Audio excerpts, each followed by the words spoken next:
cumprimentar também o Sr. Presidente da Assembleia Municipal, bem-vindo, da Junta de Freguesia de São João Batista, da Junta de Freguesia de Nossa Senhora de Fátima, mas a todos os que vieram aqui para ouvir um bocadinho falar da nossa história e da história do entroncamento.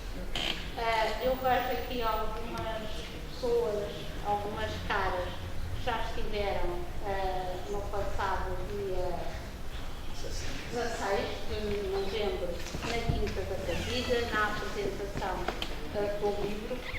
Eu estava aqui há bocadinho a falar com o nosso autor, o Dr. Luís Batista, sobre o livro. É um livro fabuloso, fantástico, e que acima de tudo estava-lhe a dar os parabéns porque superou todas as expectativas e a curiosidade e o interesse das pessoas pela temática da Capida, mas acima de tudo pela história e pela envolvência social, cultural e económica que a Quinta da Capida teve para o entroncamento, para a Barquinha e para a Volcã. Para quem não esteve no dia 16 na Quinta da Capida, dizer que eu penso que já não tenho que fazer muitas apresentações, mas o autor, o Dr. Luís Batista, que está aqui ao meu lado, está de parabéns por este trabalho árduo, mas que eu percebi que ele fez com todo o carinho e todo o empenhamento que tem a ver com a história deste território, não é só do entroncamento. Este livro é obra do interesse e do empenhamento dos três municípios, Entroncamento, Golgã e Barquinha. Foi, na verdade, o primeiro sítio em que o Dr. Luís Batista se dirigiu ao primeiro sítio foi à Câmara do Entroncamento, e desde o primeiro momento que nós dissemos sim e que demonstramos todo o interesse em que esta obra, este livro, nascesse e fosse realmente uma referência para nós. Depois pensamos, a Quinta da Viga está aqui num território alargado, não é só o entroncamento, mas ele faz todo o sentido para a Barquinha, para a Vila Nova da Barquinha e para o território da Volcã. E o Sr. Presidente fez o contacto com os outros dois presidentes dos outros municípios, que logo no primeiro instante disseram que também a este projeto. E é com todo o gosto que estamos hoje aqui para ouvir falar um bocadinho sobre esta obra, mas eu penso também um bocadinho sobre nós que estamos neste local, que estamos no entroncamento, somos do entroncamento, ou como eu escolhi esta terra para viver, onde os meus filhos já nasceram e onde cresceram e onde nós estamos. Afinal, que espaço é este? Que sociedade é que surgiu aqui? Mas afinal também que património histórico é que está neste território que nós habitamos.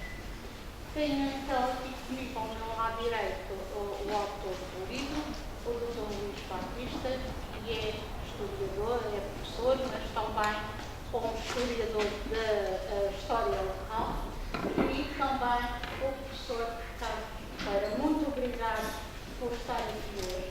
Sei que nem sempre é fácil pôr dois pelas vidas ocupadas que têm, mas é um enorme prazer e orgulho ter os dois esta noite aqui no Centro Cultural, inserido neste espaço da Feira do Livro. É umas conversas com café, uma tertúlia que nós já vamos fazendo, mas hoje realmente com um enquadramento, com interesse e num espaço diferente. Por isso, muito obrigado a vocês pela disponibilidade e por esta apresentação. E agora vou-me sentar também para ouvir, porque eu hoje também estou aqui para aprender. E penso que todos nós estamos aqui curiosos para aprender, para partilhar conhecimentos porque muitos de vocês conhecem a história da Quinta da Cardiga, mas com certeza muitos passearam de bicicleta, a pé, viveram dias, como diz alguém na televisão, já foram felizes naquele local. Por isso eu penso que vai ser um espaço e uma partilha destes conhecimentos e importantes para todos nós. Obrigado, Helena. Obrigado, Sra. Vereadora. Para nós é um prazer estar aqui. E obrigado também por terem vindo. Hoje, uma sexta-feira à tarde, não é fácil disponibilizar tempo para estas coisas. Tratando-se, digamos que de uma segunda apresentação de um livro, nós quisemos dar um formato um bocadinho diferente daquele que fizemos na Quinta da Cardiga do 26. Vamos fazer uma primeira parte que é muito idêntica, portanto eu vou dizer as palavras que disse metade, são aquelas dedicadas mesmo ao livro da Quinta da Cardiga. Eu fiz questão de fazer um elogio muito merecido ao Luís, por aquilo que ele representa na história local e na história do desenvolvimento. Aqui vou-me cingir mais ao livro. Depois vou fazer umas perguntas ao livro, vamos procurar entrar em diálogo. Diálogo que gostaríamos que fosse aberto. Portanto, à medida que eu vou fazer, estás preparado? Vais começar? Gostaríamos de entrar numa situação de diálogo que fosse o mais aberto possível. Não tem nem de perto nem de longe, que são conversas, o formalismo que teve na Quinta da Cardiga, mas eu vou ter que fazer praticamente o mesmo, lá, metade lá, porque me parece essencial fazer a apresentação do livro, visto que é um livro importante. Então, vou ler, só para não fugir, porque eu acho que demorei tempo mais na Cardiga, porque comecei a falar e quando começo a falar fujo, e assim vou tentar não fugir muito ao tempo. A Cardiga, ou a História de uma Quinta, é um livro que podemos dividir em duas partes distintas. Uma primeira, que vai até o capítulo 5, ou parte 5, visto que o livro não está dividido em capítulos, mas em parte, e corresponde a uma versão revista e aumentada do que foi a sua tese de mestrado. Aqui o Luís segue a forma de um trabalho académico, uma escrita sem lares de liberdade, fria, objetiva, com uma terminologia rigorosa, pejada de conteúdos retirados de documentos oficiais. Portanto, é um trabalho académico típico de uma tese, não há aqui margem para grandes variações. Os orientadores exigem assim, somos avaliados, não há margem.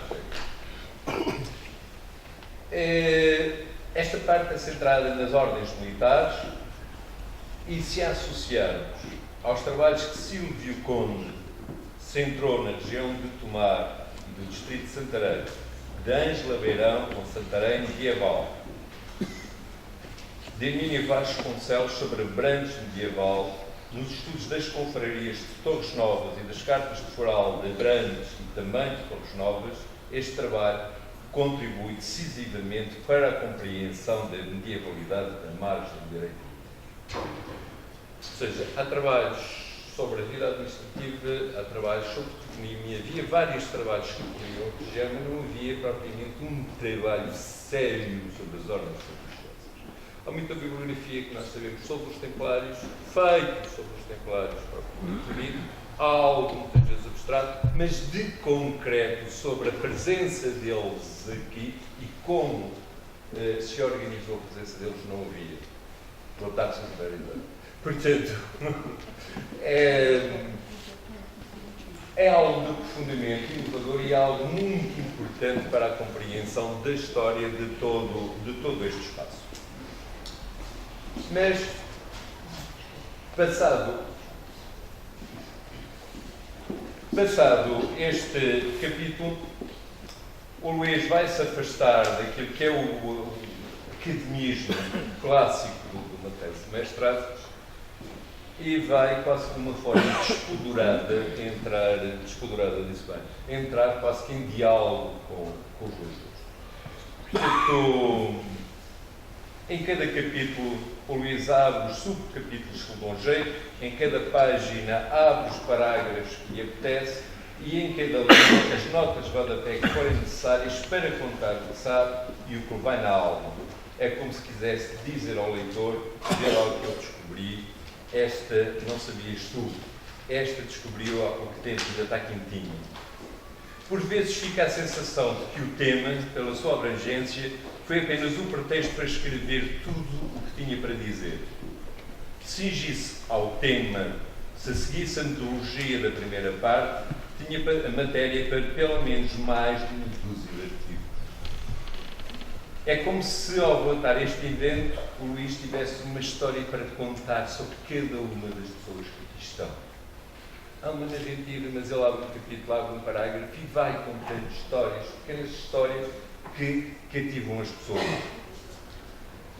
É aqui que depois a narrativa perde aquela frieza da tese e a narrativa ganha outra vida. A narrativa ganha a paixão, é demonstrativa da paixão que o Luís tem pela história e que o Luís tem pelas pessoas. E aqui embrenhamos mesmo na leitura e temos dificuldade em largar o livro. Fica e continuamos a ler. O livro em si narra a evolução de um espaço que atravessou muitas conjunturas internacionais, nacionais e regionais. Por exemplo, começa por ser uma comida templária, não tem nada a ver quando vai para casa com os templários, ela vai sofrer essa alteração, adapta-se até passar para a Ordem de Cristo. Nacionais, passa, por exemplo, pelo domínio filipino, que é muito marcado na Quinta, passa pelo 25 de Abril, pelo 25 de Novembro, que vai desestruturar tudo aquilo que é a organização da Quinta, e por acontecimentos regionais também que vão alterar de alguma forma o funcionamento da Quinta. Entre eles podemos salientar o aparecimento do entroncamento. E a história é contada na versão dos seus donos, quer ela fosse condicionada pelos ventos dos tempos, quer pelo interesse das instituições a que pertenciam, quer pela vontade pessoal das pessoas que estavam à frente daqui. O espaço que já tem identidade desde o período muçulmano, o primeiro documento data de 1150, como o livro, como Luís diz, e muito bem, é uma comparação do castelo de Almorol com o castelo de Ozezer, castelo que ficaria no cemitério, junto ao cemitério da Praia do Ribatejo, que entretanto desapareceu, em que diz que o da Cardiga é maior que o do César, que é muito pequeno. E o espaço tem identidade desde o período muçulmano, ganha particular relevância com a reconquista e a doação de Dom Afonso Henriques à Ordem Militar do Tempo, que faz a sua sede em Tomar. E o Luís depois explica o papel que a Ordem tem na defesa do Ministério. A sede do rei Dom Afonso Henriques é praticamente Coimbra, os acessos a Coimbra, passa-se o Tejo aqui para se chegar facilmente a Coimbra e ao Alcoace também, a sede da Ordem de Cister é extremamente importante, passa-se aqui o Tejo e digamos que norte do Tejo é a zona de cristãos, a sul do Tejo é a zona de muçulmanos e é preciso assegurar que a reconquista faz-se de alguma forma entre rio a rio, não é? São os rios que vão marcando as fronteiras da nacionalidade e o Tejo vai marcá-lo durante muito tempo. E a facilidade de se passar aqui o Tejo e depois daqui subir até Coimbra é necessário, é necessário fechá-lo para que os ataques muçulmanos não cheguem nem à Ordem de Cister Alcoaça, extremamente importante no desenvolvimento agrícola e no desenvolvimento do reino, quer cheguem a Coimbra, que é, por assim dizer, a capital do reino. E os Templários, ordem criada em Jerusalém, não vou perder muito nisso porque isto está tudo mais que explicado no livro. Com a extensão dos Templários, o Luís sublinha a inteligência, a angústia, a sensibilidade de Dom Dinis ao preservar aquilo que eram os bens da Ordem do Tempo e passá-los para a Ordem de Cristo. E a Cardiga passa a comenda da Ordem. E quando passa a comenda da Ordem de Cristo, vai ter um papel fundamental naquilo que são os descobrimentos. Não é? Dom Henrique é administrador da Ordem de Cristo. Dom Henrique vai começar com os descobrimentos. Para começar com os descobrimentos, Dom Henrique precisa de dinheiro e a Cardiga, com toda a sua produção, vai ser uma das bases de sustentação do Convento de Cristo, de um colégio que a Ordem de Cristo tem em Coimbra, mas também muito da sustentação daquilo que vai ser a sustentação.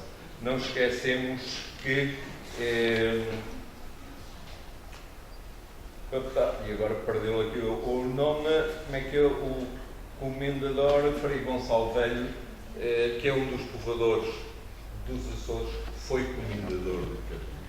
Vive em Cardiga e provavelmente, anos ou depois, não sei exatamente em que data vive, mas provavelmente ali é delineada uma parte dos descobrimentos portugueses.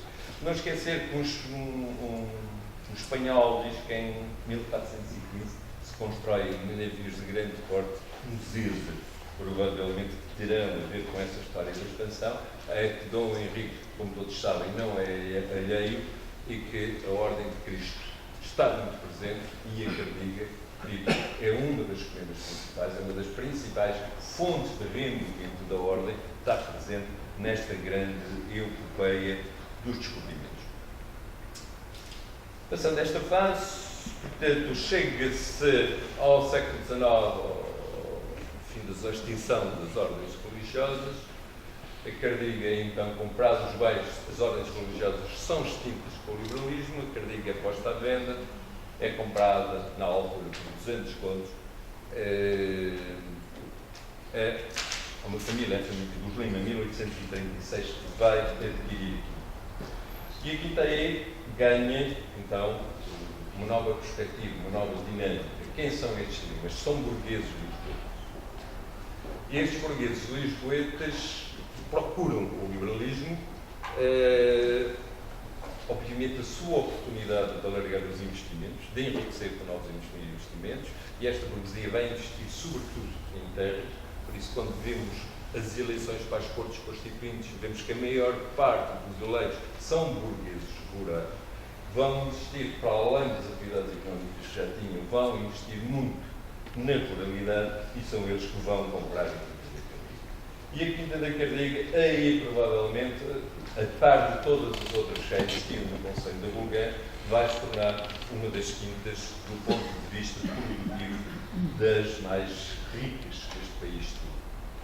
Não vamos esquecer que, por exemplo, a chegada do vapor à agricultura chega aqui no Val do Tejo, ou no Conselho da Bulgã, ou da Chamusca, ou de Santarém. Portanto, é aí que ele chega e, com toda a certeza, que uma burguesia desejosa de mobilitação, desejosa de adquirir ela própria o campo novo, de usufruir das riquezas da terra, vão, naturalmente, investir muito na Quinta da Cardiga. Na altura, quando ela é comprada pelos Limas, a Cardiga continha, e passa a citar, continha um castelo e casas novas para a habitação, além de uma capela e todo um conjunto de terras de semeadura, olivais e pomares. Tinha também instalações agrícolas, tais como celeiros, armazéns, adega, legados, azeite de vinhos, levada, açude, aguarias, bem como diversos casais agrícolas independentes da propriedade principal, situadas nos concelhos de Atalai e de Buriti. Portanto, é por todos os efeitos já uma grande quinta a que os Limas vão dar naturalmente uma maior dimensão. Passa de seguida, dos Limas acabam por perdê-lo por dívidas, em princípio, não é? Acabam por perdê-las por dívidas e vão comprá-las os Lamas. Ou uma outra família também lisboeta que vai assumir a Quinta da Cardiga e lhe vai dar também uma grande dimensão. Esta ligação dos Lamas depois, ao contrário dos Limas, já vai ter uma ligação regional muito maior.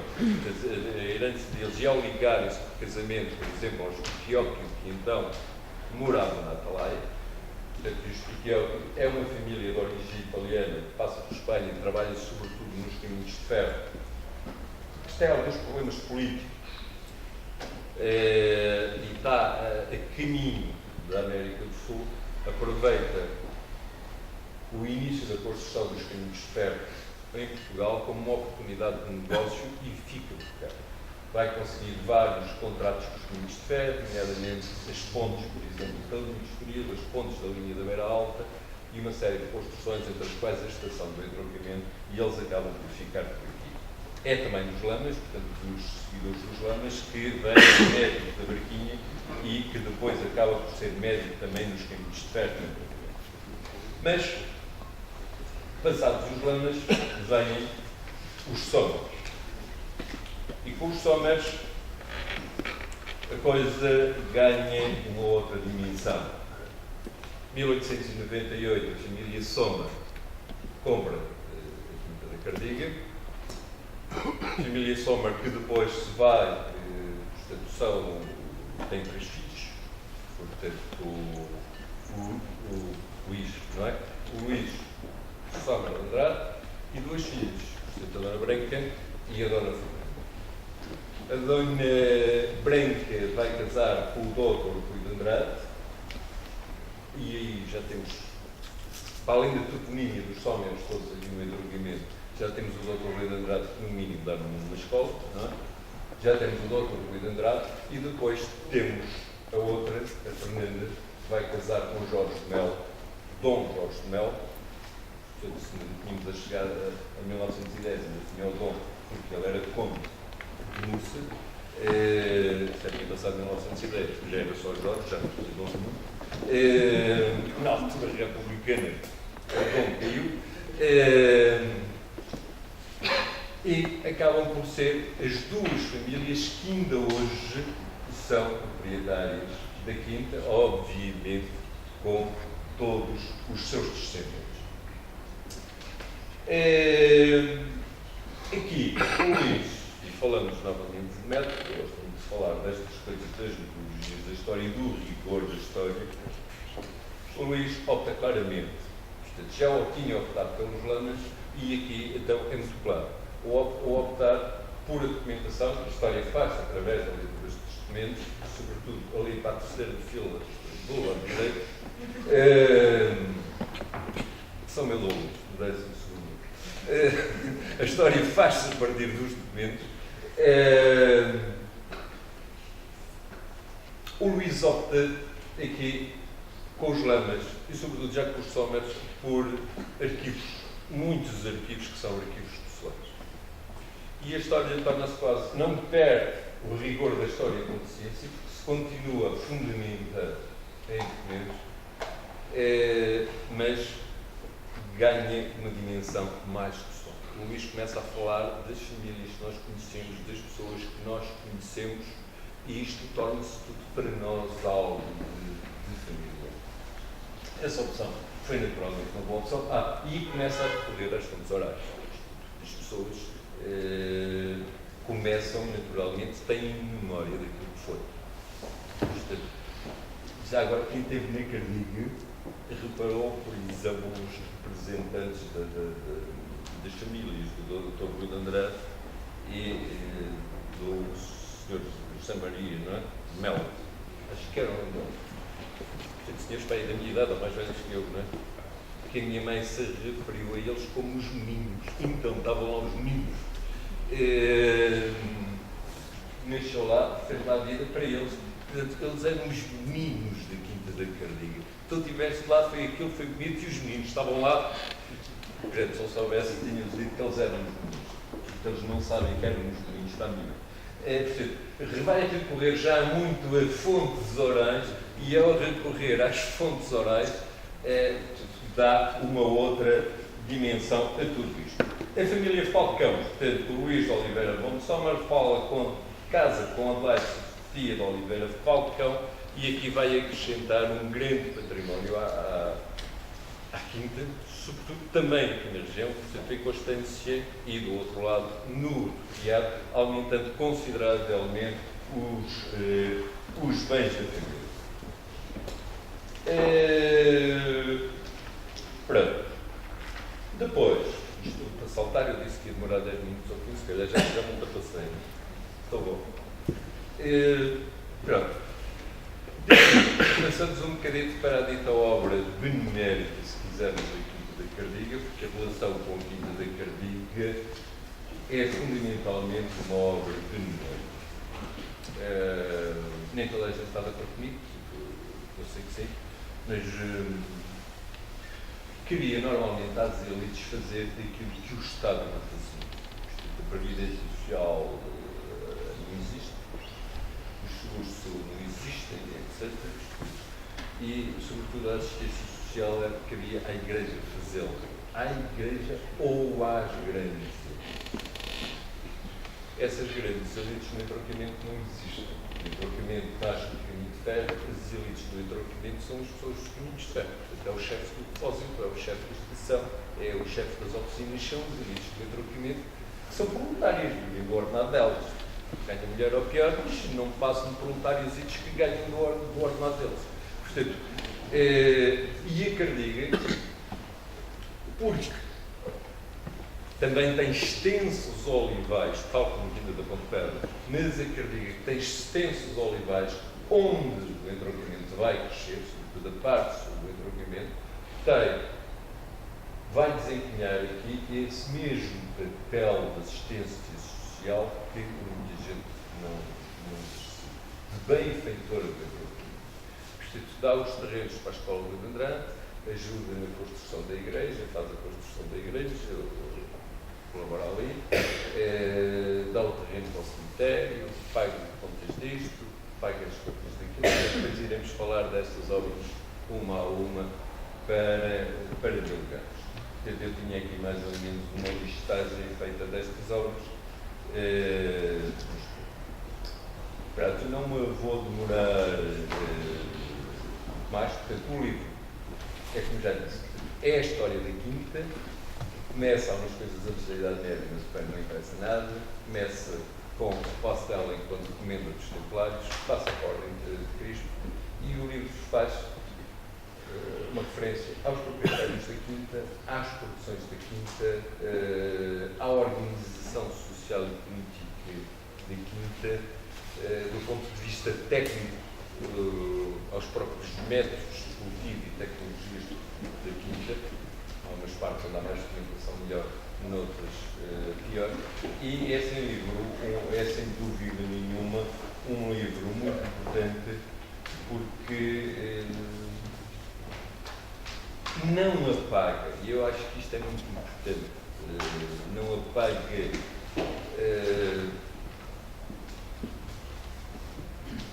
o espírito do espaço, continua a deixar vivo aquele espírito que nós sentimos pela Quinta da Cardiga, aquele sentimento que nós sentimos pela Quinta da Cardiga, mantém viva a afetividade com as coisas, sem deixar de ter um rigor e de contar uma história que é efetivamente uma história enquanto ciência da Quinta da Cardiga. Não? Eu que me dedico um bocado ao estudo da história regional e local, da própria historiografia regional e local, em que nós assistimos. A história de antes era lenda e a história agora é quase matemática. Hoje é difícil para um leigo ler uma tese de história. Aquilo é difícil de ler, não é? É uma coisa fria, que não diz nada a ninguém, com um rigor metodológico que não consegue agradar a ninguém. Mas nós procuramos outra história, nós procuramos a história afetiva, a história que nos tocou, que nos fez gostar de história. Não é? Também sou licenciado em História, também tenho mestrado em História, um dia fazer um doutoramento em História. Portanto, gosto de coisa onde a gente gosta mesmo da história, é a história que nos toca, é a história que nos faz sentir. É quase que a história com ES e não a história com HI. E o Luís consegue fazer isto tudo, que é fantástico. Ele que consegue, como já disse, duas partes, porque uma é de tese, nesta última parte fazer isto. Consegue fazer uma história em consciência que continua a tocar-nos na aula, que continua a ser quente e envolvente. Por isso vale a pena. Portanto, eu acabo aqui as minhas palavras.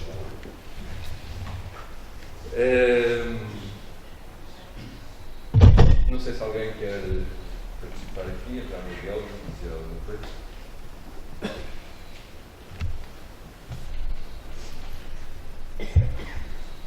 Passamos à segunda parte das perguntas, quanto é que eu demorei? Muito tempo. Não, está bom. Está bom?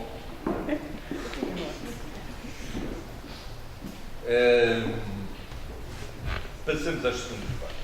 Então, e passemos logo ao início, portanto, ao território, onde é agora o entroncamento,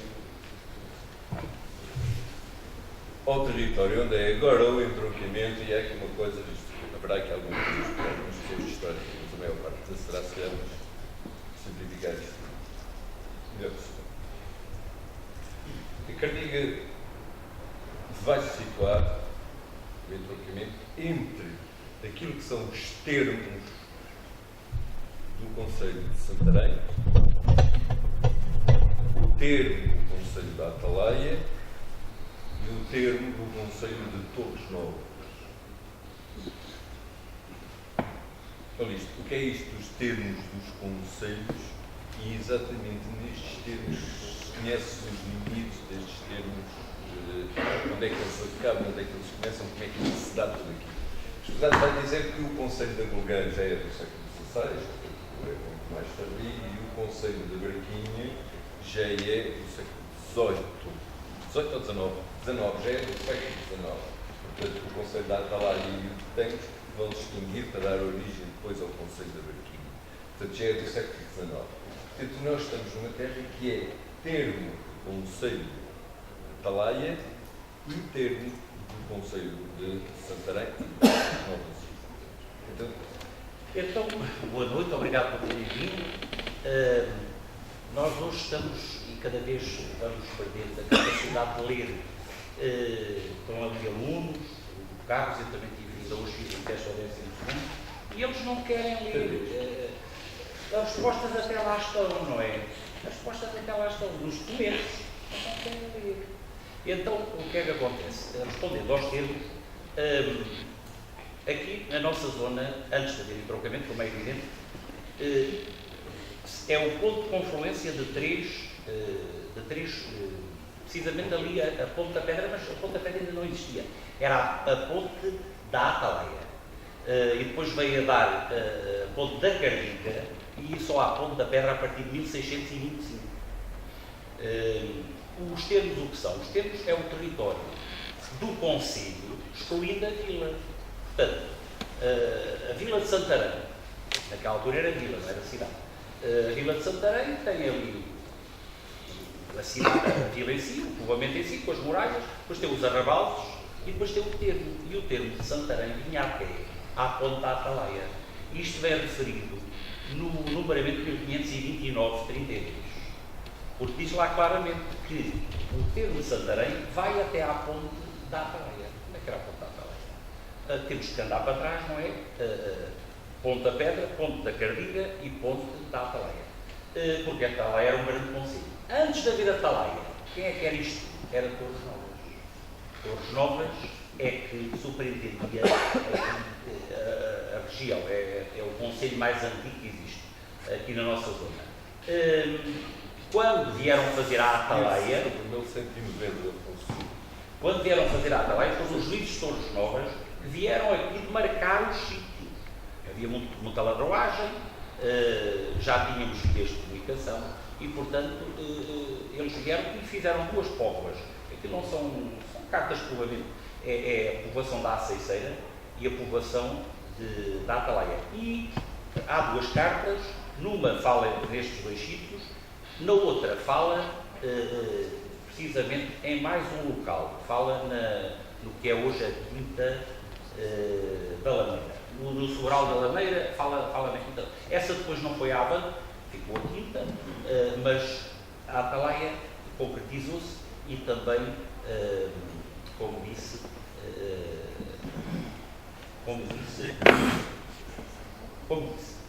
Bom, o termo, se formos atrás dos montes, isto é muita informação e muito cansaço. Se formos atrás dos montes, ainda outra vez estava a ver, as pessoas vão morrer e as palavras vão desaparecer. Uma senhora que se queixou ao jornalista de quando ia para o termo tinha medo de trabalhar na horta porque podia ser assaltada. Portanto, ela saía da povoação, vinha para o termo, portanto, vinha para o território do seu concelho ou da sua aldeia. Eles utilizam o termo indistintamente. Na Idade Média, o termo era a área do concelho exterior à vila. E, portanto, aqui, como o Carlos já disse muito bem, o Conselho da Golga só é do século XVI, do Renato Manuel, e portanto, só quando fizeram a Golga Conselho é que o termo passou a ser o termo da Golga, porque antes era o termo de Santarém. Ele está lá, mas nunca ninguém tinha reparado no documento. É que nas limitações do Conselho de Santarém é que diz que é até à fonte da Atalaia. E nós temos que saber ler e temos que estar com atenção aos pormenores. Portanto, eu escrevi já um livro sobre a Quinta da Ponta Pedra, foi onde pela primeira vez pus isso. A própria Quinta da Ponta Pedra e esta coisa da ponte é engraçado, porque os da Ordem de Cristo, quando arquivaram os documentos, enganaram-se, porque as terras vão mudando de nome e os sítios vão mudando, porque, como eu disse, Ponte da Atalaia, depois, como aqui, por exemplo, o nosso Parque Campismo era da Cardiga. Vem aqui no capítulozinho, ou na parte, no subcapítulo dedicado ao entroncamento. Eram terras da primeira da Vigararia do Mar, entretanto os da Ordem de Cristo extinguiram a Vigararia do Mar e passou a integrar os bens do Dom Prior. O Dom Prior do Convento de Cristo era o dono da Quinta da Cardiga, porque, também está lá tudo explicado no livro, até 1536 a comenda era dada a famílias nobres, que tinham notabilizado. Explica o que é uma comenda. Uma comenda é um território que é dado a uma ordem militar. Pelo menos aqui no início foi à Ordem dos Templários, depois seguiram os Templários, passou para a Ordem de Cristo, e as comendas podiam ser hereditárias ou não. Neste caso da Cardiga, passou de um pai para um filho. Nós temos aqui muita história. Os Furtado de Mendonça até tiveram capitães na Índia e governadores na Índia, fizeram, através de casamentos, os nobres não eram todos de alta nobreza, por exemplo, o Vasco da Gama, como toda a gente sabe, ou penso que conhecem, só é dono depois de vir da Índia, porque antes era só Vasco. E, portanto, a alta nobreza era feita a bel prazer do rei, ou então por nascimento, que já vinha da linhagem. Mas este tal senhor Furtado de Mendonça, o Afonso Furtado de Mendonça, teceu ali um jogo de política com várias famílias nobres, casou os filhos e tal, e a quinta vem a ser herdada por um filho dele, que o rei confirmou, o Nuno Furtado de Mendonça. E o Nuno Furtado de Mendonça vai casar com quem? Vai casar com uma filha do Pedro Álvares Cabral. O Pedro Álvares Cabral, a dona Constança de Noronha. Só que tiveram azar, porque eles não tiveram descendência. Nem há notícia de filhos fora do casamento. Portanto, acabou ali. A Ordem de Cristo estava a ser reformada.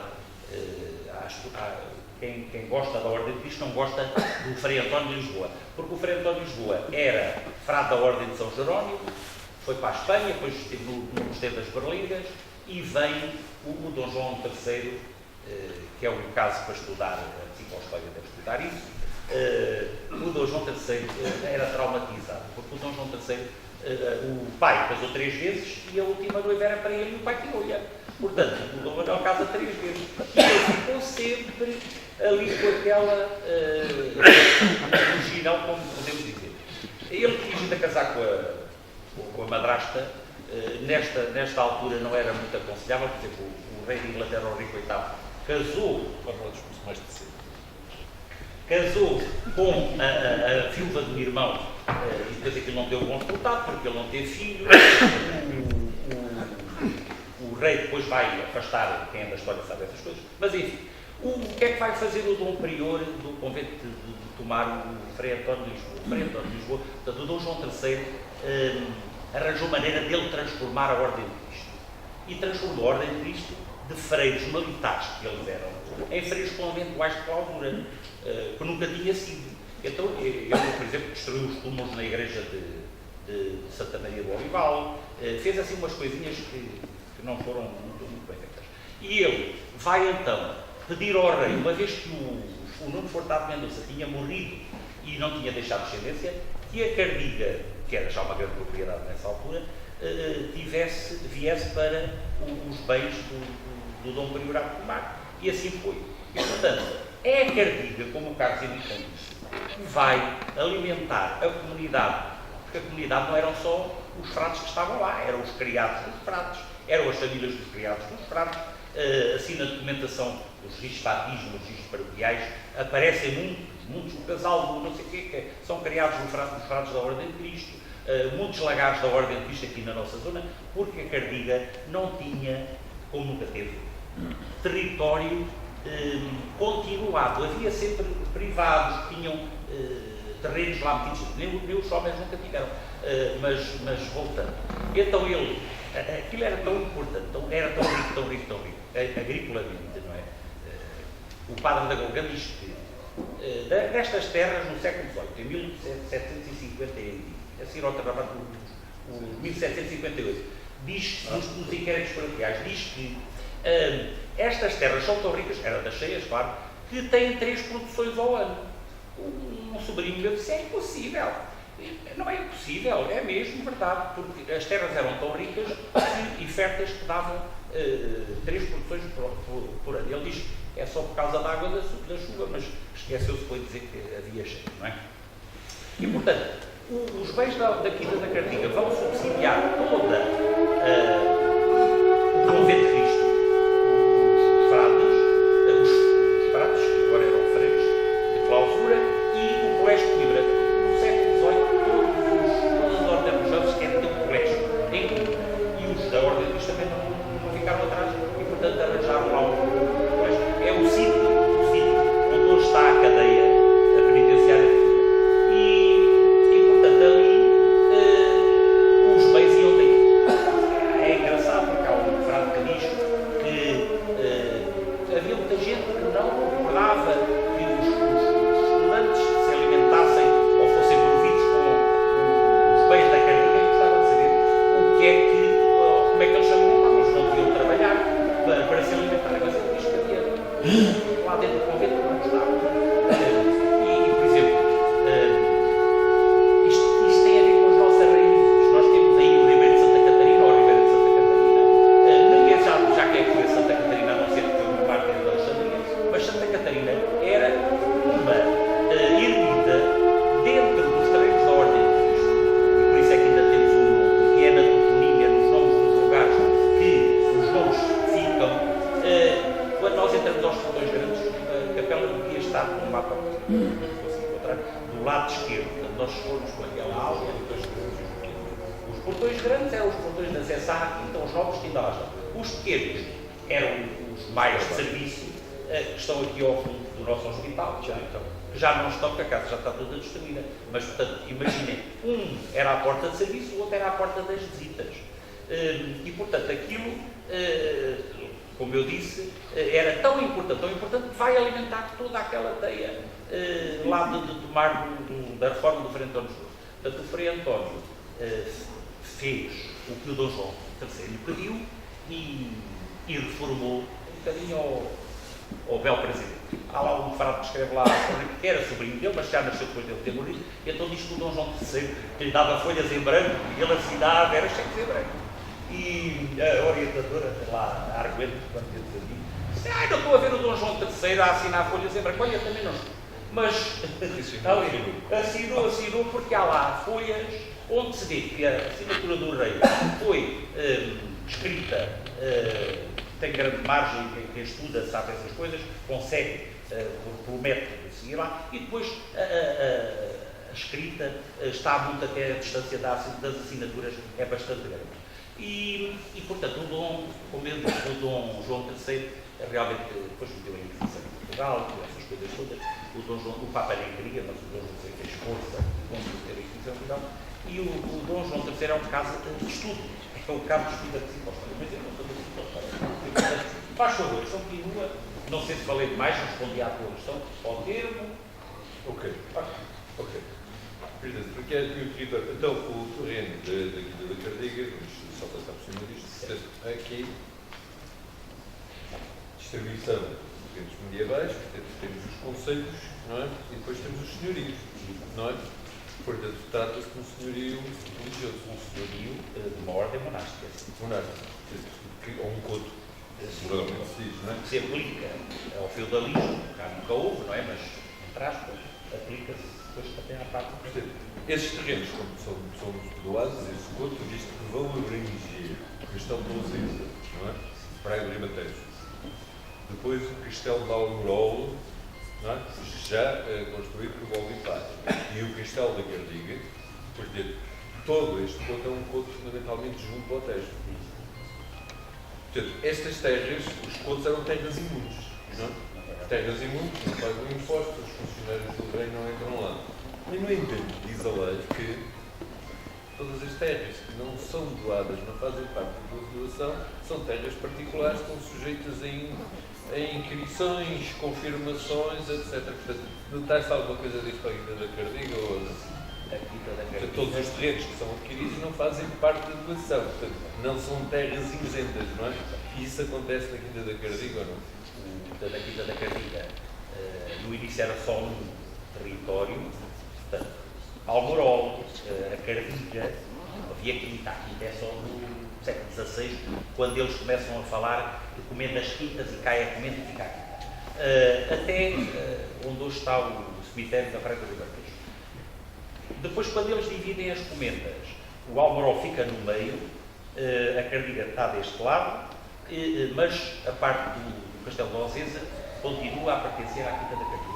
E quando o rei achava que tinha que fazer inquirições, ainda agora a Maria Antónia fez uma Constituição, mandava lá para eles mostrarem as cartas para ver, porque os novos podiam dizer que as tinham e não as têm. E, portanto, confirmou-se que o Heitor de Sousa, que era o comendador instituído o Dom Fernando, o Dom Fernando era o pai do Dom Manuel, portanto, que lhe tinham dado uma carta, já estava muito velhinha, depois ele lá mostrou a carta e o rei mandou passar outra. Mas tu perguntaste outra coisa? Eles pagavam impostos sobre esses terrenos que eram deles. Das terras que eles adquiriram, eles tinham que pagar. Por exemplo, o Frei António João comprou muitas terras, entretanto o rio mudou, portanto, o rio não era ali encostado à Cardiga como é hoje, o rio passava lá para o outro lado, encostado à ribanceira da Carregueira, e essas terras pagavam impostos. Há uma terra que é o Casal das Freiras, portanto o Frei António comprou muitas terras, algumas não as pagou porque as pessoas não quiseram, trocou com outras terras. E, por exemplo, o Casal das Freiras, ainda hoje chama assim, ali na Golga, era uma terra que era das Freiras de Santa Iria de Tomar, do convento de Tomar. O Frei António também lá tinha uma sobrinha.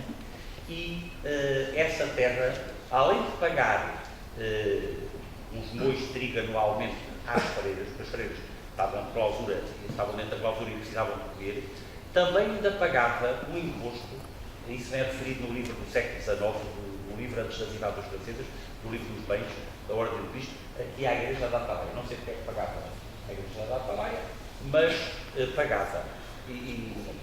Portanto, tudo o que não era, não constava da doação inicial, tinha que pagar, geralmente era em géneros, não em moedas. Mas pagava mesmo. Mas pagava. Não havia fogão. Não havia fogão. E, entretanto, só para dizer isto, depois o Frei António comprou, até exigiu que os da Atalaia, os juízes da Atalaia, lhes desse em Cismaria a parte da pontada da Atalaia, que era, a Ordem de Cristo não tinha nenhuma zona de caça, puseram uma zona de caça para coelhos.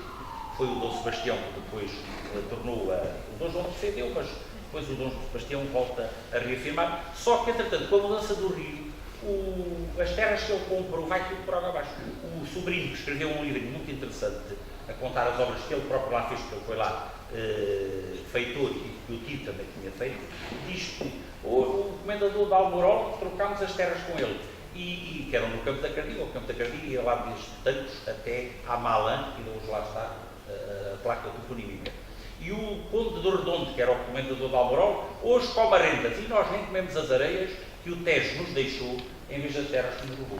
E, portanto, aqui foi um mau negócio. As pessoas dizem, a Quinta da Cardiga era tão importante que até mudaram o Tejo por causa deles. Nada disso.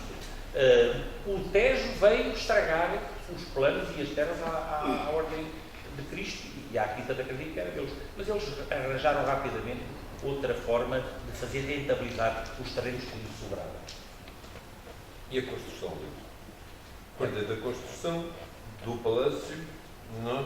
Construção do palácio, e nós encontramos João Castilho, e encontramos gente grande do Renascimento na construção do palácio, não é? Aliás, as queixas são dos construtores das obras do Convento de Cristo, que dizem que estão a atrasar as obras, não é? Estão a atrasar as obras do Convento de Cristo, porque a pedra e os homens estão a ser desviados para a Cardiga e para Almeirim, não é? Onde existe um passo real. Queres falar disso? Certo. Portanto, só para começar, dizer o seguinte: o castelo que o Dom Afonso Henriques deu aos Templários foi o Afonso Henrique, da Ordem dos Templários, o Valdemar fez ou não sabemos, porque as terras já tinham sido dadas antes. De qualquer maneira, o castelo era a torre que lá está e era o pátio pequeno. Há um documento, 1504, que diz uma dessas visitas, hoje fazem as visitas pastorais, é isso, meu bispo, naquela altura eram visitas inquisitoriais, também os membros do clero, os membros do rei, mas eram mais inquisitoriais. Então o que é que eles dizem? Dizem que o castelo da Cardiga em 1504 era a torre, depois descrevem a torre toda, não vou agora descrevê-la, em pedra, e depois tem uma muralha de taipa. A taipa era uma construção árabe. Portanto, é possível que o castelo já fosse árabe, não é? Que o castelo, eles depois tivesse a ser construído. E tem um arco, uma porta em pedra. Como não havia fotografias naquela altura, eu adaptei o castelo de Longroiva, o castelo da Cardiga, devia ser assim mais ou menos. Entretanto, toda a vida ouvi falar que é o palácio, que é o palácio, que é o palácio, mas para nós um palácio é o quê? O Palácio de Belém, é o Palácio dos Reis, dos Contos de Histórias Infantis, da Bela Adormecida. E quando eu fiz o mestrado, eu queria fazer isto. Só que a orientadora disse: você é maluco, você não vai fazer nada disso, você não pode fazer isto. O que eu fiz, o que está aqui, mais resumido, foi o trabalho de fim de curso. O trabalho de fim de curso, depois puxa-me outra vez para o palácio. O trabalho de fim de curso foi feito... Não, é só...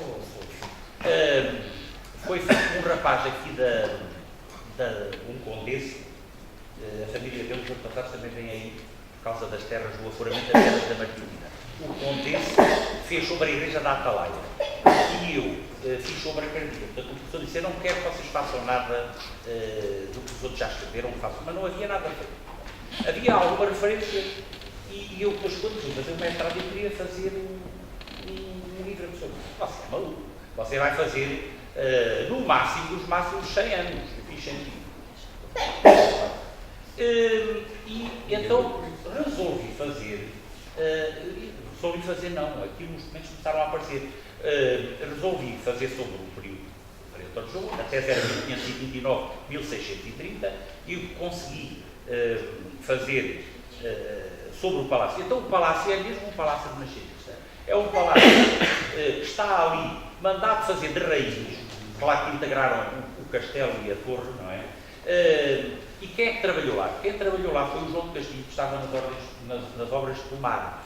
O João de Castilho, ao princípio, começou com muita força, mas depois parece que se zangou um bocadinho, porque ele queria era despachar o Convento de Cristo, e a queixa forma de Dom João III a dizer que é pena, porque os empregados, os carretos, a pedra, em vez de irem para Pomar, vão para a Cardiga e vão para o palácio que estava a ser feito e vão para Almeirim. Almeirim, além do palácio, tinha lá uma grande casa, que já não deve existir nada, que era também da Ordem de Cristo. Portanto, o rei Dom João III, o Dom Prior, quando o rei vinha visitar as obras, gostava que ele ficasse hospedado. Ele não fazia a viagem toda, ficava hospedado ou lá em Almeirim, também tinha o Paço, mas o cronista diz: quisemos fazer uma casa para que Sua Alteza o Paço já estava, naquela altura, já não devia estar assim no seu auge. E também descansava aqui, depois com a Dona Catarina, com a Rainha Dona Catarina, deslocava-se a lá. Portanto, aquilo é mesmo um palácio renascentista. Foi na tese que eu me apercebi disso. E, portanto, tem duas fases. A primeira é no Frei António de Lisboa. Há um senhor que escreveu um livro sobre os castelos dos templários todos de Portugal, mas é assim, é um bocado difícil fazer uma história dos castelos todos, fazê-lo já é difícil, e então sem entrar nos sítios, pior ainda, ele nunca lá entrou, ele próprio diz lá no livro que não entrou. E então ele dá o palácio, e o palácio tem como limites as 4 torres que lá estão, as 2 estão para a estrada, alguma não era bem assim, mas pronto, e lá à frente, a frente era virada para o rio, a portaria, portanto, onde foi o lançamento do livro, era a portaria do convento, depois os homens fizeram daquilo cozinha, em cima era a hospedaria e ao lado era a adega, era onde eu gostava que tivesse sido, mas não havia luz e foi impossível. Nem vinho. Depois, não havia nada, depois lá ele estava lá o espaço só. Então ele diz que o castelo era aquilo tudo. Não, o castelo não era aquilo tudo. O castelo era só a parte do pátio pequeno e aquelas cúpulas são cúpulas renascentistas. Eu até aqui fiz umas comparações. Isto nas fotografias, nas fotografias do livro está bem visível, não há dúvida nenhuma. As características renascentistas da arquitetura. Se me permite, nós estamos a ver o palácio um bocado, quando entramos na Cardiga, vemos-o ao contrário. Vemos pelas traseiras. Portanto, são as obras já da família Sommer, não é? Que passam, digamos, a fronteira para este lado. Mas este lado é a estrada pública. E um palácio daqueles construído propositadamente para o rei dormir, não é? Que as obras são feitas para o rei quando vai visitar o convento de Cristo dormir, é um palácio que está reservado. A frente não é para aqui, a frente é virada para o Tejo e para a própria ribeira da Atalaia, que desaguou ali, não é? Portanto, e há felizmente fotografias e depois outras que fizeste, etc., onde mostram isso como excelente arquitetura renascentista. Excelente arquitetura renascentista. Nós temos ali uma riqueza, a família tem, mas a região também tem. É uma pena se o palácio, pois nem quero dizer a palavra trabalho, porque as torres já se metem lá a mãos, já caiu a areia, não é? Para a massa, e já só estão as pedras. Mas o palácio da Terra é renascentista, comparando com o da Quinta da Bacalhoa, em Azeitão, o palácio é renascentista. Depois, há uma segunda campanha de obras que é do tal sobrinho. Renascimento, só se me permite, a arquitetura renascentista de qualidade em Portugal é muito pouca. Nós temos o tardo gótico, o manuelino, não é? E depois a arquitetura renascentista pura em Portugal há muito pouco. Isso é o convento de Cristo, talvez coisas de Évora, aqui a igreja da Atalaia e mais umas coisas ou outras soltas que vamos encontrando por aí do Renascimento puro.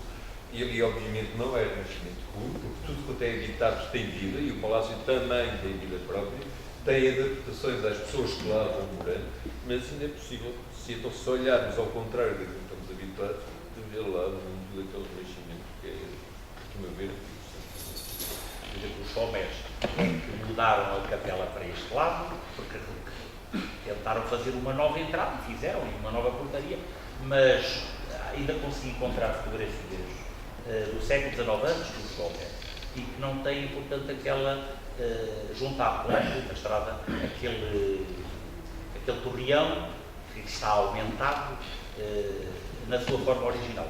Mas os que estavam os melhores, os mais bonitos, os mais representativos da Quinta estavam para o rio e para a capela, para a Ribeira da Atalaia. A capela eles mudaram para ali e então o oratório do século XV, XVI foi alterado, mas pelas fotografias ainda se vê que, agora estou-me a lembrar é uma casa de campo que há ali, quando se vai para a Expo ou para a zona da antiga Expo 98, que até está tudo entaipado, quiseram reconstruir, mas não acabaram. Também tem uma varanda, é uma lógia, são tudo lógias. Ali na Cardiga, o pátio grande e o pátio pequeno, portanto, o primeiro andar não era fechado, aquilo era tudo aberto. As lógias eram abertas, tanto por baixo como em cima nas varandas. Eles depois é que tiveram que fechar aquilo tudo, porque, como eu digo aí no livro, eles eram 3 famílias, o Luís Falcão de Sommer, que não passou, mas tinha uma aula. Primeiro eram 4, eram os pais, o Luís Sommer e a senhora, a dona Adelaide, o Luís Falcão e as outras 2 irmãs. Os pais, entretanto, morreram, mas as 2 irmãs, a dona Branca e a dona Fernanda, tiveram filhos, como é evidente, e, portanto, os filhos aumentaram e elas foram-se espraiando pelas áreas, cada uma tinha a sua área. Os empregados que trabalhavam lá e que se lembram dizem isso mesmo, e a documentação também diz. Cada área, cada ala do grande quadrado era de uma parte da família. Vamos avançar e vamos a uma relação direta com o entroncamento. Já ouvimos tanto, tem que ser tão claro. Parece que é uma coisa. Das primeiras obras a serem feitas, por no entroncamento, por doação do terreno da família de Sommer, é o cemitério. O cemitério tem uma coisa muito engraçada, quer dizer, havia outro cemitério lá embaixo, lá em cima, ao pé da Escola Camões, depois o cemitério fechou, não é? Nunca deve ter chegado a ser... Não, isso por acaso houve, até porque aqui diz mesmo que era o cemitério velho. E eu sei que houve lá obras e que descobriram lá o Matar as Ossadas. Portanto, se não era o cemitério do entroncamento, era outro cemitério qualquer. Mas que houve ali, às corridas, um cemitério que houve houve. E depois passa cá para baixo, não é? Portanto, tenta-se vir para ali, compra-se o terreno, tenta-se vender o outro lá em cima, não se consegue. O antigo cemitério não é vendido pelo valor que se pretende, então aqui o cemitério custou 100 contos ao imposto à população e há depois já pela junta de freguesia uma coisa que diz assim: uma vez que o lucro da venda do terreno do primitivo cemitério nunca estreado, não fora suficiente, José Eduardo teve a brilhante ideia de imprimir uns pantelinhos nos quais escrevia amigos da junta de freguesia para esses 10 questões. Ora, o José Eduardo Coelho, e estas histórias foram repetidas, para já o José Eduardo Coelho dava entrevistas a tudo quanto era. Ele era presidente, mas era assessor de imprensa dele próprio. Ele dava entrevistas a tudo quanto era jornais e contava a história. Até que o dinheiro não aparecesse, ele contava, e precisamos, e fazemos, e estamos a fazer. Então o que é que ele fez? Quando quis fazer o cemitério, pediu à Casa Sommer, que tinha os terrenos, e eram longe do entroncamento, porque o nosso cemitério dentro está muito bem. Eu, por exemplo, dou aulas em Almeida, agora estão lá a fazer o crematório. Aqui o cemitério também era fora da terra, só que agora está dentro da terra. Não pensaram que o crematório vai lançar, embora seja tudo atenuado, mas fumos e etc. Aqui não, aqui podem fazer o crematório à vontade, porque felizmente ainda está fora da terra. Então ele pediu e continuou a pedir. Aquele terreno onde está agora as ampliações do cemitério era ocupado a carrinho. Eu lembro-me de ir lá apanhar maçãs e quando sobravam ia-se lá. Ora bem, o Zé Eduardo Coelho pede o terreno, eles dão o terreno, tudo o que a junta, primeiro, a junta de freguesia de 1926, 25 de agosto de 1926, pediu, eles deram sempre tudo e continuaram a dar. Só para a qualquer porte, segundo o que disseram lá os senhores da direção, os terrenos é que já foram comprados. Mas a escola foi cedida, o terreno foi cedido e assim. O José Eduardo Coelho, tudo o que queria fazer, por exemplo, quando quis fazer aqui o mercado, a feira mensal de gatos, não tinha animais, mas para fazer a primeira feira, pediu à Quinta da Cardiga, ao Luís Ramos, que era o alfeitor, você empreste-me lá uns animais, umas ovelhas, umas coisas, para eu fazer lá a feira, e diziam os outros da junta, mas não vai lá aparecer ninguém, não vai aparecer ninguém, aquilo vai ser um fiasco, deixe lá que eu trato disso. E então, só os ciganos das redondezas apareceram com tantos burros, com tanto gado para vender e para trocar, que a feira foi logo um sucesso na primeira vez. Da primeira edição da feira foi logo um sucesso. Bom, entretanto, o senhor ainda falámos agora dos nomes na semana passada, o senhor Eduardo Alpebrinho ao longo dos tempos, foi fazendo resumos das entrevistas que o José Eduardo Coelho, o presidente José Eduardo Coelho, dava para os jornais. E parece que o outro senhor deu o terreno, não é? Parece, não, deu mesmo, mas faltava fazer os músculos. Portanto, como o dinheiro da venda do cemitério antigo foi descoberto e levantado ali pela doutora Manuela Fatu na imprensa da época, não chegou, então ele resolveu fazer os tais papelinhos, uma espécie de uma rifa e tal. Mas o José Eduardo Coelho também não era de modas. Pediu ao Estado Novo para fazer um imposto e diz lá nas coisas dele: olha, mas o imposto, aquilo não rendeu mais de 10 contos, porque nós queríamos fazer 40 e ainda faltavam 30, portanto tive que fazer os tais papelinhos e tive que fazer mais coisas para poder angariar o... O nosso Jorge Fabiano não se lembra disso para o crematório. Agora já há outros agora já há outros Já está a ser feito. Não é taxa, não é formatório. O José Eduardo Coelho é uma figura muito interessante. Eu aqui, espera lá. Eu gostava que tu me falasses. Que tu me falasses um bocadinho das relações entre o José Eduardo Coelho e particularmente o Dr. Coelho. Parece-me que dizer, e não sei quanto é a obra do José Eduardo Coelho, há praticamente uma parceria com o Dr. Coelho. Há aqui uma ligação pessoal, uma ligação institucional, também se conhecemos a ligação do Dr. Rui de Andrade, membro daquele partido, não é? Que é representante dos agricultores na Câmara Corporativa, membro quadro do Estado Novo, da União Nacional, muito ativo na União Nacional, apesar de ser monárquico, mas muito ativo na União Nacional, coisa que o José Eduardo Coelho também não era alheio, não é? Aqueles salvos textos, vejam lá se nos dão um conselho, porque nós, soldados da ditadura, sem conselho, a gente ainda vai votar para aí na oposição. Portanto, há uma relação pessoal, chegaste a alguma conclusão sobre isso, ou é meramente institucional naquilo, como eu coloquei há bocado a questão, portanto, as elites fazem por elas próprias, substituem só o Estado na caridade ou em beneficência, não é? Ou há aqui, ou poderá haver aqui uma ligação institucional que tem a ver com a ligação de ambos ao Estado. Chegaste a alguma conclusão que isso não é fácil? Pois. Começando por dizer, o José Eduardo Coelho, que é uma figura interessantíssima, não quis estudar, nós já sabemos isso. O pai mandou-o para a CP, então vais trabalhar, vais para a CP, e ele veio para o entroncamento. Portanto, aqui há uns anos, pediram para fazer a biografia do José Eduardo Coelho. Eu fiz uma coisinha muito simples, quando a Junta Freguesia fez 70 anos, mas o José Eduardo Coelho não tem faceta ferroviária. O José Eduardo Coelho veio para cá em 1911 e dedicou-se de corpo e alma ao entroncamento. Portanto, era uma terra onde faltava tudo naquela altura, não é? Como nós sabemos, e ele dedicou-se a isso.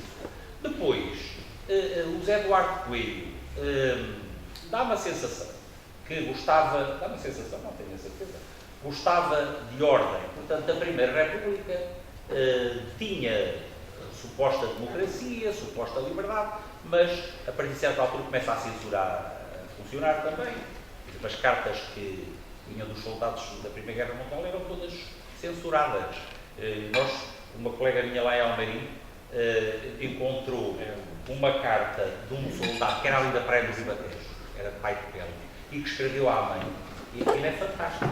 Ele a malhar no Tamagui da Abreu, que lhe chamavam o Marreco, que eram os comandantes do corpo expedicionário português, é fantástico. Dizer à mãe, mãezinha, eles estão a roubá-la, porque há colegas meus que as mães recebem mais e não sei o quê. Portanto, o José Eduardo Coelho, quando se faz o golpe de Estado, a Revolução de 28 de maio de 1926, com alguns amigos que fazem a Revolução, que já eram conhecidos dele, alguns tinham sido professores dele, outros eram de Santarém, ou estavam ligados a Santarém, vai pedir a essa gente que promova a primeira freguesia, porque reparem, é em maio, a freguesia é logo de agosto, 25 de agosto de 1926. E, portanto, o doutor Rio de Andrade gostava de ordem. Era monárquico, nunca escondeu ninguém. E eles, isto é como tudo, nós aqui no Metropolitano compreendemos bem isso. Nós não nos conhecemos lado nenhum, não somos Ele da terra. consegue ensinar, não é? No próprio portal da Igreja, Sim. que é do Sim. consegue encimar as armas nacionais com a coroa real. Exatamente. 30 anos de República, ele põe a coroa em cima das armas nacionais. É preciso ter coragem. Ele, defendendo-se ou escudando-se no que a Igreja era uma inspiração da Atalaia, que era da Nascença, não é? Arranjou maneira. Aquilo é a coroa do Dom Manuel. É a coroa do Dom Manuel, mas é a coroa monárquica. Portanto, ele conseguiu levar a água ao seu moinho. O José Eduardo Coelho, que é uma biografia a estudar que ainda ninguém fez. O nosso filho Eduardo Pedrito dizia maravilhas do Sr. José Eduardo Coelho. Era amigos, ele era afiado, mas nós depois fomos um dia ali à Barquinha e o Sr. Armando Rodrigues de Oliveira já tinha lá outra perspectiva das coisas, e o senhor que escrevia para a Moita do Norte, que era cunhado dele também. Portanto, a história não se faz só com uma parte, a história faz de um conjunto de fontes de informações, quer sejam escritas, quer sejam orais, mas que carecem de comprovação. E eu digo que o José Duarte era como eu estava a dizer. O Carlos, as origens dele são de cá. Eu não sou, mas tornámos-nos amigos, não é? E, portanto, o Rui de Andrade e o José Duarte vieram pelas mesmas ideias a serem amigos. Além disso, o Dr. Rui de Andrade era uma pessoa simples, embora fosse uma grande inteligência e tivesse uma grande fortuna, era uma pessoa simples. As pessoas contam que ele, quando estava à mesa de jantar, se alguém batia à porta, quer fosse um empregado, quer fosse alguém que diz esmola, ele e se a empregada ia dizer o que se passava, ele levantava-se e vinha à porta atender essas pessoas. Às vezes até deixava, dizia à menina Mariazinha, que era filha dele, que o pai era um bocadinho delicado para com a mãe e para com as outras pessoas, deixava à mesa e vinha à porta. Mas só por essa faceta nós podemos ver que ele era uma pessoa humana. E como humano que era, as mesmas ideias do José Eduardo Coelho tornaram-se com certeza amigos. E tudo o que ele pedia, realmente não temos nenhuma recusa. O José Eduardo Coelho também usava aquela máxima que o Carlos agora disse. Portanto, ao governo, se não nos dá o que nós queremos, isto é uma terra perigosa, porque tem muitos anarquistas, tem muita gente de esquerda, tem muitos ferroviários. E exatamente, e por isso, vejam lá. Claro que isto não era assim, mas ele incentivava, fazia questão nesta tecla, de bater nesta tecla, e lá foi conseguindo tudo. E o que é certo é que nós conseguimos, num século, conseguimos o que mais ninguém conseguiu. A freguesia, o concelho, a cidade, 2 freguesias. São mais. Pronto, mas isso são coisas políticas, não é? Nós, para aí, já não temos nada a dizer. Mas, eu queria dizer é isto. O território que ia da doação do Afonso Henriques aos Templários, que ia das terras da Cardinga até à praia do Ribatejo, até lá ao Castelo de Ozês, até onde está o cemitério, esteve em risco de ser nosso, porque se o Conselho tem vindo aqui para o entroncamento, em 1945, a sede do Conselho tem vindo para aqui, de todo o Conselho anterior de Vila Nova da Barquinha, nós tínhamos ficado com esse território. Lá, quando estava a falar, que eras tu, e disseram qualquer coisa, da mudança do Conselho, da Barquinha para a Goga, foram 6 ou 8 anos, o Sr. Presidente estava ao lado disso assim. Naquela altura ficámos nós com tudo.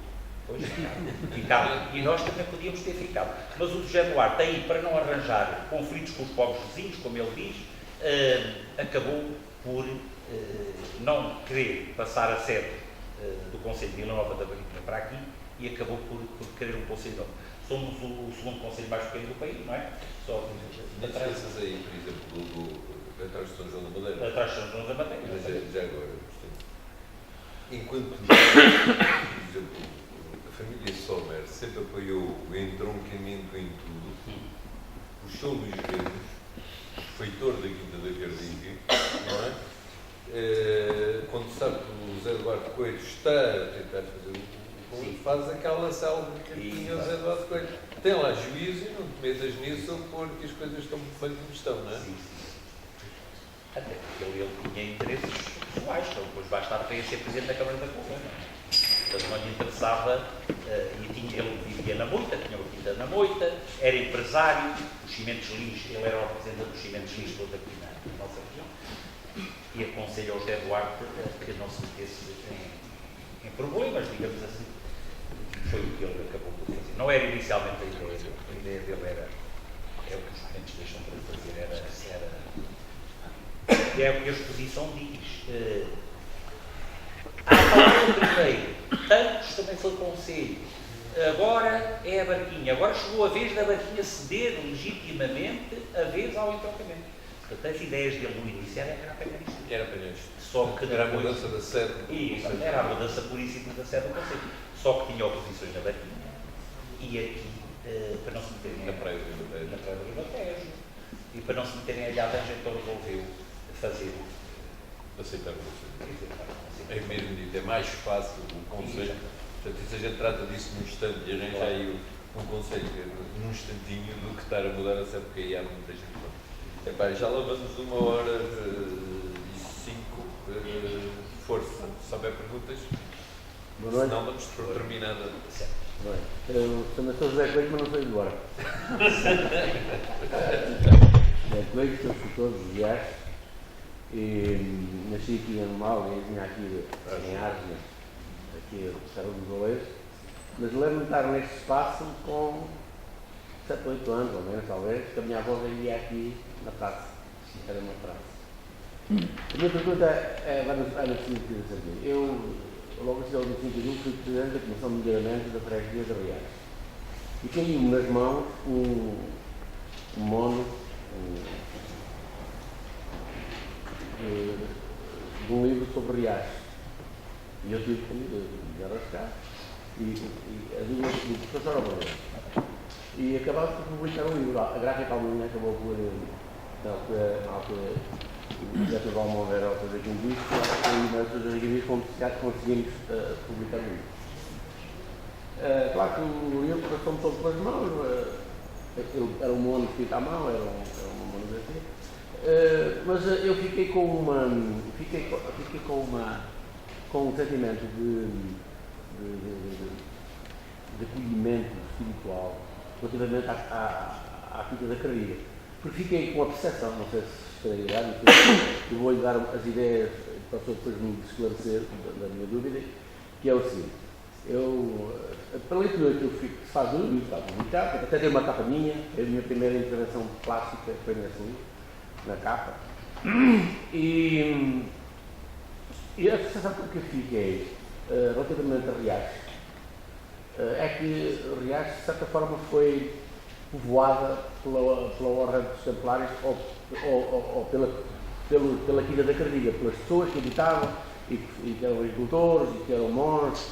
Porquê? Porque Riacho tem uma série de quintas, há umas 5 quintas à volta de Riacho. Há lá uma que é a mais antiga, que é a São João Batista, que é a Quinta de Caniços, que é uma quinta que foi fundada pelos jesuítas. Essa está fora, porque essa provavelmente sempre foi um outro firis, não tem nada a ver com a Ordem dos Templários.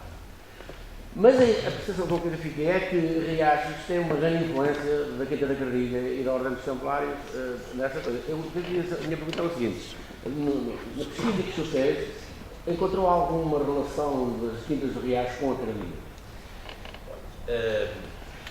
Riacho insere-se no campo, não é? No campo dos Pragal. Tudo aquilo era terras agricultadas. A maior parte dos trabalhadores, os feitores, eles tinham muitos feitores. Quando se fala de feitor, não é um feitor. Cada área agrícola ou área tinha um feitor. Portanto, havia os maiorais leitores, muita gente vivia em Riacho. Foi o Riacho que publicou pela primeira vez um álbum de fotografias dos Rostos da Terra, onde aparece lá, por exemplo, que depois eu não pus essa fotografia, lá não estava identificada, mas quando encontrei as fotografias do Zé Catarro, vi logo, então este é o Catarro que está, o Capataz e não sei o quê, esse álbum tem várias pessoas. Tudo aquilo, todo o campo chamado da Golgã, o campo chamado da Cardiga, é tudo Lesíria, não é? Portanto, eles todos estão em conjunto. Embora o Riacho pertença a todos nós, mas aqui não há fronteiras. E os trabalhadores moravam num sítio, todos os dias iam trabalhar para outro, como nós moramos aqui, vamos trabalhar para Lisboa. Tudo tem relação. Tudo tem relação. Se me permites. Portanto, na Zinheira, na entrada da Zinheira, em frente da Quinta de Broa, portanto, a estrada faz uma curva à esquerda, depois de passar o Alvial lá, não é? Há aí um conjunto de casas e em alguns portais aparece a Cruz de Cristo. Pois, há uma coisa que marca, ainda está a estudar, que é o São Paulo dos Pragal e os Riachos têm uma das mais religiosas que há aqui na nossa região, é a festa dos Senhores dos Labradores, um Cristo que foi encontrado nos Pragal e que, do meu ponto de vista, do pouco que eu sei, provavelmente pertencia à Ordem dos Templários. É uma figura gótica, portanto, é uma figura que não tem em termos artísticos, não tem uma classificação específica. Pode ter várias interpretações. Mas o facto do Riacho ter a festa dos Senhores dos Labradores, ser encontrado o Cristo dos Pragal e ter 5 quintas à volta da terra, é uma coisa que mete alguma... É por isso é que eu perguntava se na sua investigação se encontrou algo que pudesse relacionar. Eu não fui para aí. Olha, por exemplo, está a pegar naquilo que é a simbologia do número 5 dos Templários, não é? O trabalho de história faz com que... eu tive que fugir dessas coisas, não posso. Olha, por exemplo, falou em Riacho, eu não sei se o termo singeleiro já aparece muito em muitos documentos antes, mas neste livro, aquilo é um conjunto de documentação que ele foi escrevendo e foi juntando e depois alguém juntou ainda mais para lhe fazer um livro, e a data é de 1630. O Frei Pedro Muniz, que foi lá feitor, desde 1592 até 1617, foi por várias vezes, e ele conhecia muito bem a nossa região. E ele utiliza o termo singeleiro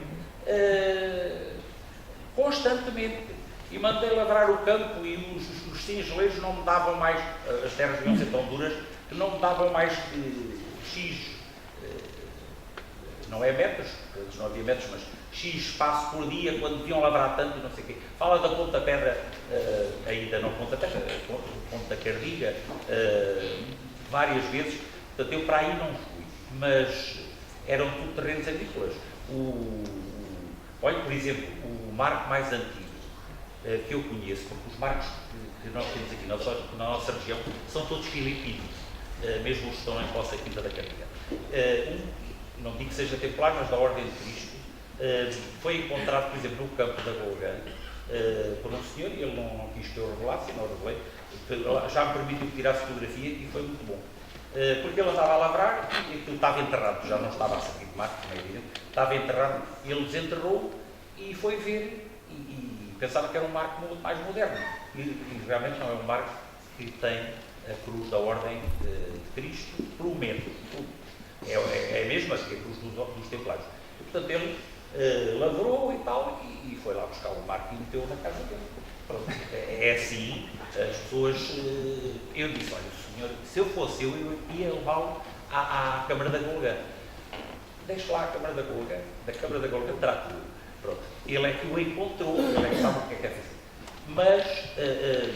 Mas, no campo da Golgã, lá estava enconchavada, como eles dizem, uma parcela que era da Vigraria de Tomar, que era aqui a dona do nosso espaço do Parque Apijo, e que depois veio tudo a fazer parte da Quinta da Cardiga. Mas falta uma coisa interessante, porque singeleiros é uma antiga associação riachense que é que organiza a festa dos lavradores.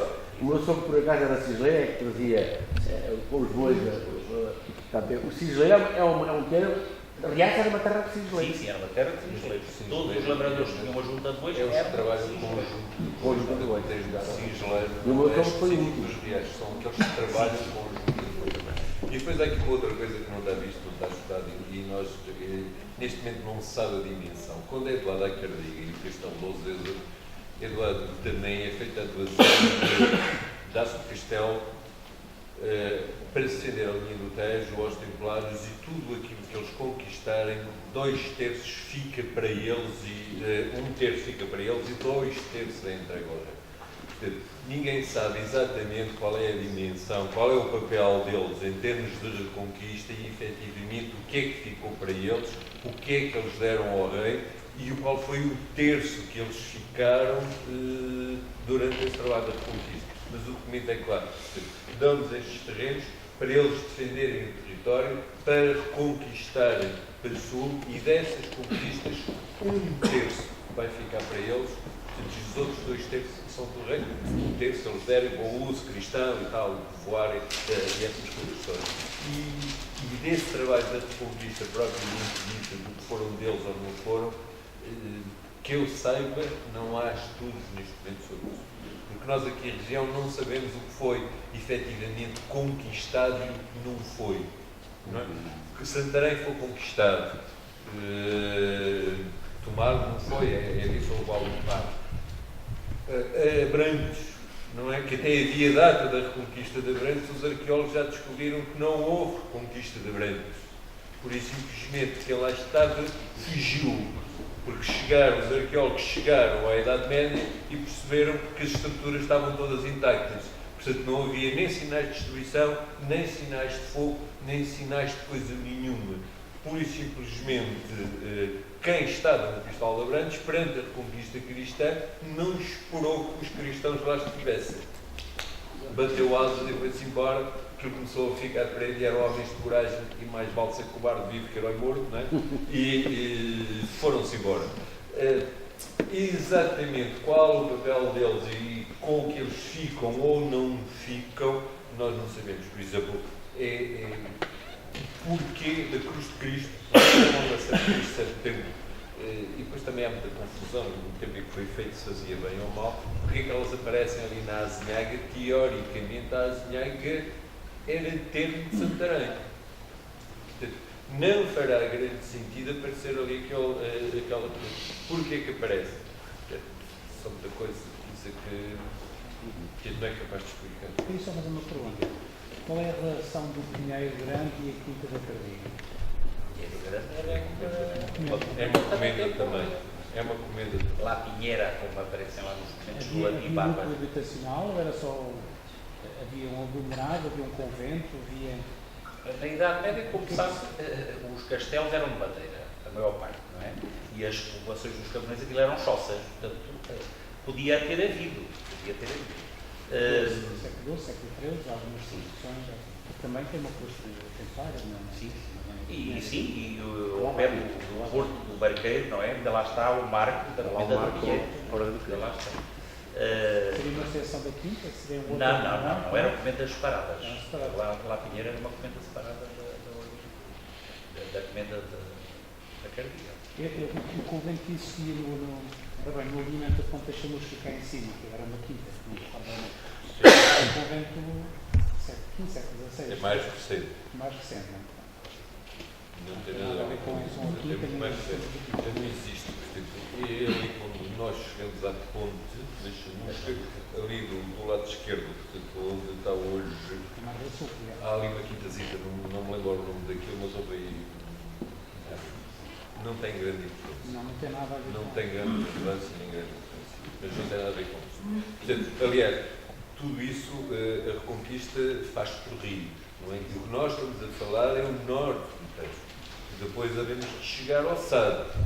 E só depois de chegarmos aí, é que há uma efetiva consolidação do território. Depois a que se dá o povoamento, não é? Depois a que se dá a fixação, o povoamento, o desenvolvimento económico. Portanto, nós estamos a falar num período em que a linha da Reconquista é o Tejo, pelo menos durante o tempo dos Templários. Não é? Pois as ordens religiosas não militares vão ter um peso efetivo, um peso muito grande no povoamento. Mas durante o período templário, não há castelos e sul do Tejo. Só depois já junto ao Sado. Portanto, exatamente Cruzes, etc., porque é outra linha defensiva durante o período da Reconquista. Depois de estar consolidada a linha do Tejo, avança-se para a linha do Sado, não é? E depois, a partir daí, inicia-se um novo período de consolidação entre Tejo e Sado, para além de avanços templários, etc. Que isto não é tudo linear, não é? Avança-se, ganha-se, perde-se. Eu acho que lá Pinheiro até era uma torre, não é? Eles também precisam fazer a cerca, punham muralhas de madeira à volta. Tejo em madeira, tejo batido em madeira. Mas isto da cruz tem o seu simbolismo. Nós que não temos nada, a não ser que as terras eram deles, não é? Tinham sido, temos muito simbolismo da cruz de Cristo no entroncamento. Eu até pedi à doutora para tirar uma fotografia ao saguão do Ibinascapa. Lá estão 4 cruzes da Ordem de Cristo. Na minha rua, que aquilo era da Quinta da Cardiga, há lá 2 casas feminadas antigas que têm no portão a cruz da Ordem de Cristo. Portanto, nós somos herdeiros, não é? Dos terrenos que foram da Cardiga, e a Cardiga foi herdeira dos Templários, e nós todos queremos. Era assim que faziam os nobres na Idade Média, não é? Iam à procura de um antepassado muito ilustre, às vezes nunca tinha existido, mas nós também queremos ter essa pertença. E os terrenos eram da Ordem de Cristo. Queria dizer uma coisa, estão ali jovens, eu tenho lá uma turma muito grande, mas ninguém vai para a história. A mais inteligente, que é uma aluna de 18, vai para a Diga. São 28. E os meus também são 15. Uma coisa muito importante. 4 páginas cada um. Uma coisa muito importante, não sei se alguém vai para a história, mas nós temos que ter persistência na vontade. Há muita gente que tem vontade, mas não tem persistência, não vai a lado nenhum. É preciso ir e bater, e 2 e 3 vezes, e depois, eu ainda disse agora lá, quando estive na barquinha, o Sr. Rodolfo quis ir à Torre do Tombo e tinha lá uma dúvida, e ele é que tem razão, e chegámos lá e eu disseram, esses documentos não estão à consulta. E eu disse, olha, temos que usar a ironia. Então a Torre do Tombo está muito mal, porque há 3 anos os documentos estavam em excelente estado de conservação, e em 3 anos os vossos meios de conservação são tão maus, que já apodreceram, já estão todos com mal alguns, infelizmente, encontrei um da Cardiga, que mal desarregou, aquilo esborou-se tudo, porque a tinta queimou o documento no papel, não era grande coisa. Não disseste nada aqui. Não, eu disse naquela altura, não havia telemóveis, e eu disse, olha, vejam lá, isto agora vai ali para dentro com instituições, se calhar era um documento importante. Mas persistência na vontade. E quando não há, nós temos que fazer. Eu, quando vi que o termo de Santarém era aqui na ponte da Pedra, ou da Chabusta, ou da Cardiga, da Atalaia para trás, e já disse isso, mas as pessoas não. Bom. E disse a alguém, já nem sei a quem foi, eu gostava de encontrar um mapa, mas não há nenhum mapa, eu não encontro mapa. Olha, não encontra mapa nenhum, façam vocês. Pois, quando não há, nós temos que fazer. O Edison, quando fez lá as suas invenções, e houve outros para trás, já tinham feito, não tínhamos lâmpadas elétricas, ele teve a genial ideia de a comercializar e generalizar, também teve que partir do zero. E então eu agarrei um mapa, uma carta militar de 1 por 25 mil, acho que é 25 mil, e pus um acetato por cima e fiz os contornos da Ribeira da Ponta Pedra, daquela coisa toda. Mas aquilo estava assim um bocadinho amador, e alguém me fez graficamente uma coisinha melhor. Mas é assim, não há, temos que ser nós a fazer. O vosso professor também nos deve dizer isso, essas coisas nas aulas. Obrigado por terem vindo. Não sei se deixam. Não sei, eu não. Não sei se os ouvintes querem fazer alguma pergunta. Eu vou só dizer isto. Eu não fiz nenhuma história dos Templários, nem nenhuma história da Ordem de Cristo.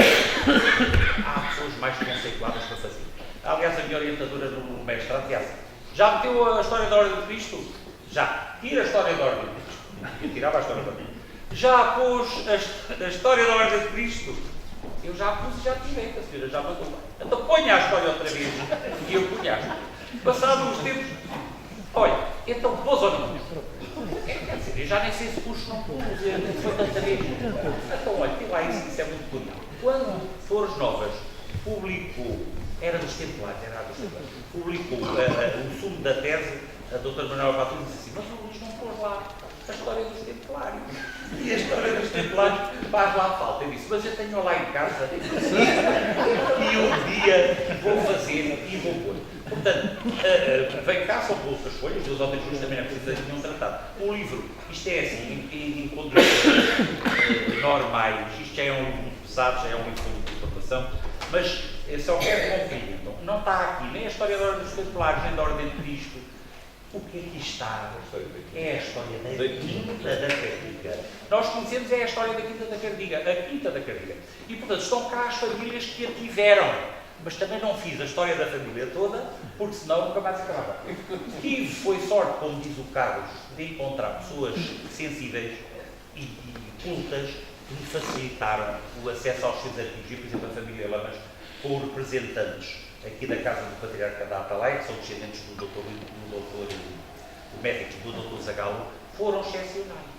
Porque disseram, o senhor leva o arquivo todo e trabalha, e depois tive uma sorte muito grande, as Flores Novas são espetaculares, digitalizámos aquilo tudo, veio lá ao GEP, e o GEP tem lá uma senhora também extraordinária, porque era também assim uma mesa com menos. Porque se fosse o da Cardiga também não conseguia, que depois era uma sala, não é tão grande como esta, mas era uma sala até outra. Mas, e hoje já lá não está nada, que já levaram cada um levou as suas partes. Isto é a história, entendam só como a história da Quinta da Cardiga. E como nós pertencemos de alma e coração à Quinta da Cardiga, o Zé Eduardo Coelho e os outros levavam todas as pessoas a visitar a Quinta da Cardiga, já é fora do nosso concelho, quando queriam mostrar a sala de visitas do entroncamento. Então eu resolvi também fazer um capítulo em que tudo, isso não está lá tudo, peço desculpa, mas tentei meter lá tudo o que dizia respeito ao entroncamento relacionado com a Quinta da Cardiga. Coisas interessantíssimas. O Sr. Alfredo, que era carpinteiro, a nossa igreja tem os confessionários. Aquilo é uma obra de artista, o homem era marceneiro, era carpinteiro, ele era tudo. E nunca ninguém tinha escrito sobre isso. Contavam histórias e eu ainda o conheci, e então resolvi colocar. Por engraçado que pareça, no sacrário da Quinta da Cardiga, quando virámos o sacrário, ele tinha lá escrito. Este foi feito, está em latim, deve ter sido o doutor Rui que deu o texto, este foi feito por Alfredo Rodrigues. Mas na nossa igreja não há lá nada, não há nada que diga quem é que foi. O nome dele, penso que figura apenas na lápide. O Zé Eduardo Coelho também era muito agradecido. Aqui a Casa Somers também consta, acho que é no quarto lugar da pedra que está na sala das sessões da sala das sessões da Câmara. Aliás, o Zé Eduardo Coelho revelou-se um relator, vamos chamar relator, exímio. Quando eu quis ver o que é que eles tinham feito de benemerência, o Zé Eduardo Coelho, quando morreu o Luís Falcão de Somé, tinha no jornal do entroncamento 2 ou 3 páginas inteiras, mas aquilo era um resumo, aquilo não era nenhum testamento, era mesmo um resumo. Obra disto. A Cardiga deu para os indigentes, para isto, para aquilo, e, portanto, revelou-se ali uma grande ajuda naquela hora. Só curiosidade, eu, quando a menina Mariazinha ainda era viva, a filha do Dr. Luís Andrade, ela já estava no lado da Golgã e eu fui lá ainda pedir fotografias e tal, e ela, umas tinha, outras pedia à Isaurinda, que era lá a empregada, a senhora Dona Isaurinda, e trazia, e quando, passado uns tempos, quis abrir o CD já não abria. Nunca abre, nunca abre. E então, o que é que aconteceu? Isto não abre. Um dia disse, tu tens que abrir, porque estão aqui fotografias que já a família já não tinha. E então meti o CD e, por acaso, copiei logo, não é? Para o caso não tornar a abrir, e consegui. Muitas fotografias da Condessa de Mursa estão aí, foi ainda a menina Mariazinha que me emprestou. Uma senhora que disse, oh menina, eu queria que me dissesse a história da sua família, a genealogia da sua família. Ah, queria? Então sente-se aí, porque vai escrever aquilo que eu vou dizer. Não quero que faça como o livro que outra dia de uma amiga minha, que eu fui e ela disse uma coisa e escreveram outra. Portanto, o que está ali do Ramos, até meninos que morreram pequenos, que é o Dr. Rui da Dade. Eu não conheço o Dr. Rui da Dade Neto. Eu não conheço isto. Olha, mas foi a sua tia que disse. Então, se a minha tia disse, está bem, está bem. Portanto, pessoas da família. Muita informação oral, como disse o Dr. Carlos. Bom, obrigado por terem vindo. Gostei muito da vossa presença. Espero que gostem também de ler o livro, como me deu a mim gosto em escrever. Obrigado.